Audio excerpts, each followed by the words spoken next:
उस दिन सुबह सब कुछ नॉर्मल था, लेकिन हमें क्या पता था कि वही दिन हमारी ज़िंदगी की सबसे यादगार रात में बदल जाएगा। मम्मी-पापा सुबह-सुबह गाँव जाने की तैयारी कर रहे थे। घर में हलचल थी, मम्मी रसोई में रखे सामान को टोकरी में रख रही थीं और बार-बार हमें समझा रही थीं, देखो बेटा, 2 दिन के लिए जा रहे हैं, घर अच्छे से संभालना, गैस बंद रखना, लाइट फालतू मत जलाना, अगर रात में डर लगे तो दोनों साथ में सो जाना। पापा ने मुस्कुराकर कहा, तुम दोनों अब बच्चे नहीं रहे, समझदार हो गए हो। लेकिन मम्मी की आंखों में वो माँ वाला डर था, जो हमेशा बच्चों के लिए होता है। मैंने कहा, मम्मी, आप चिंता मत करो, हम सब संभाल लेंगे। मेरे भाई आयुष ने भी मजाक करते हुए कहा, हाँ मम्मी, हम अब बच्चे नहीं रहे, जवान हो गए हैं। मम्मी ने प्यार से हमारे सिर पर हाथ फेरा और कहा, जवान हो गए हो, पर भूलना मत, गैस बंद करना सबसे ज़रूरी है। हम दोनों हंस पड़े। कुछ ही देर में वो दोनों ऑटो में बैठकर निकल गए। उनकी परछाई जैसे ही गली के मोड़ से ओझल हुई, घर में सन्नाटा उतर गया। शुरुआत में तो हमें बड़ा मज़ा आ रहा था, घर जैसे हमारा हो गया हो। कोई टोकने वाला नहीं, कोई रोकने वाला नहीं। हम दोनों ने सबसे पहले टीवी ऑन किया और वो सारे चैनल देखे जो मम्मी-पापा के सामने देखने की हिम्मत ही नहीं होती थी। दोपहर तक हमने मैगी बनाई, हँसी-मज़ाक किया और फिर हम अपने-अपने फ़ोन में खो गए। शाम होते-होते जब सूरज की रोशनी दीवार से खिंचकर खिड़की पर पहुँची, तो घर में अजीब-सी खामोशी बढ़ने लगी। बाहर सड़क पर कभी-कभी किसी की बाइक के गुजरने की आवाज़ आती, लेकिन घर के अंदर जैसे थम गया था। मैं खिड़की के पास बैठी आसमान देख रही थी। बादल गिर आए थे और हल्की हवा चल रही थी। अचानक बिजली थोड़ी झोपड़ी सी मारकर बुझी, फिर आई। दिल धक से रह गया। मैंने धीरे से कहा, भाई, अगर लाइट चली गई तो? उसने कहा, तो मोमबत्ती जलाएंगे। डरने की कोई ज़रूरत नहीं। रात के करीब 8:30 बजे। मैंने कहा, चलो कुछ खाने का बना लेते हैं। भाई बोला, चलो, आज मैं भी मदद करूँगा। मैं मुस्कुराई। मम्मी देखती तो हैरान हो जाती। हम दोनों किचन में गए। मैंने आलू की सब्जी और रोटी बनाने का सोचा। गैस ऑन की, तेल डाला और फिर बातों में लग गए। भाई ने मोबाइल में गाना लगाया और ज़ोर-ज़ोर से गाने लगा। मैंने कहा, थोड़ा धीरे, वरना पड़ोसी सोचेंगे हम पार्टी कर रहे हैं। सब्जी पक रही थी, रोटियां बन रही थीं। बीच में हम हंस रहे थे, मस्ती कर रहे थे। उस वक्त कहीं से भी डर का एहसास नहीं था। करीब 9 बजे खाना बन गया। हमने गैस का बटन घुमाकर बंद किया। कम से कम हमें लगा कि हमने बंद किया है। प्लेटों में खाना परोसा और टीवी के सामने बैठ गए। मूवी चल रही थी। दोनों खाना खाते हुए हंस रहे थे, चुटकुले सुना रहे थे। उस वक्त कौन सोच रहा था कि कुछ ही घंटों बाद वही घर मौत के मुहाने पर खड़ा होगा। खाना खाकर मैं सिंक में प्लेट रखकर आई, तभी मम्मी का फ़ोन आया।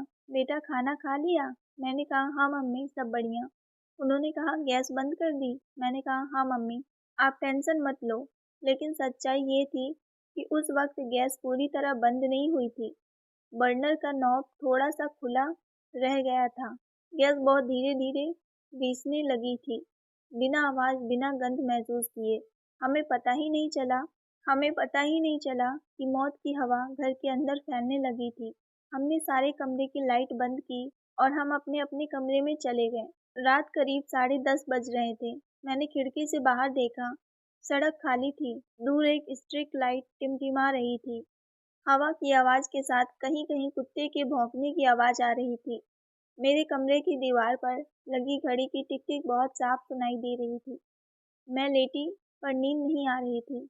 मोबाइल उठाया, सोशल मीडिया खोला, लेकिन सब कुछ उबाऊ लगने लगा।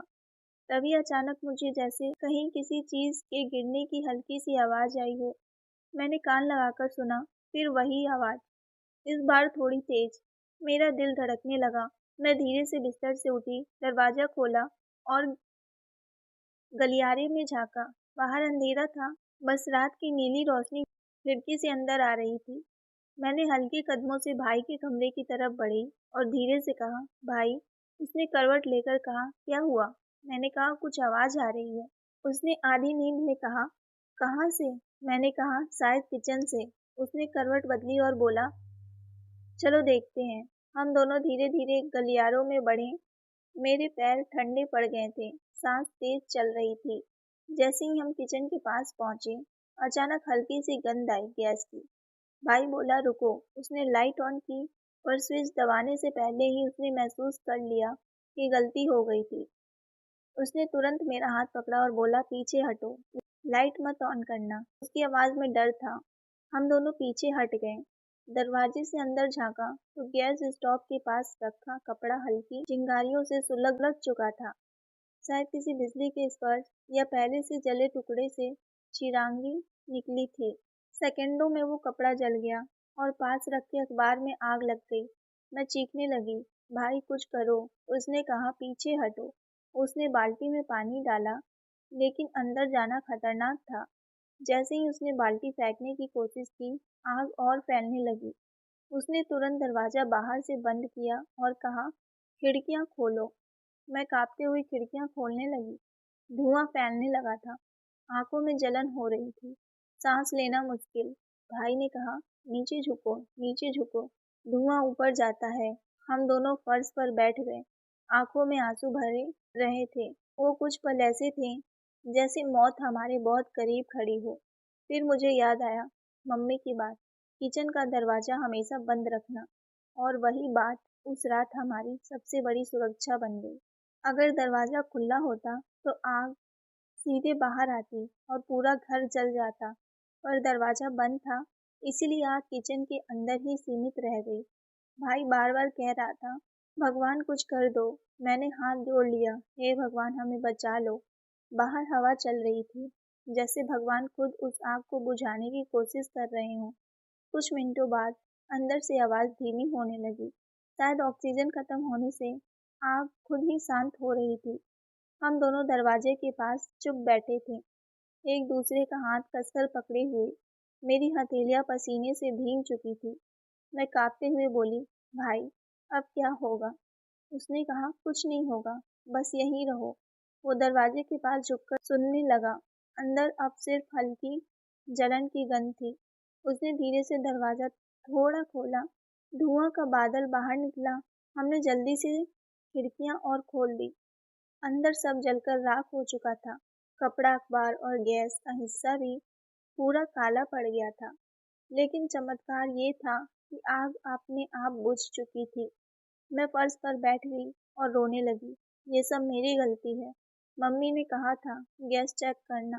भाई मेरे पास बैठ गया और बोला, गलती इंसान से होती है, लेकिन भगवान ने हमें माफ़ कर दिया। उसकी आवाज़ में भी डर था, पर शांति भी थी।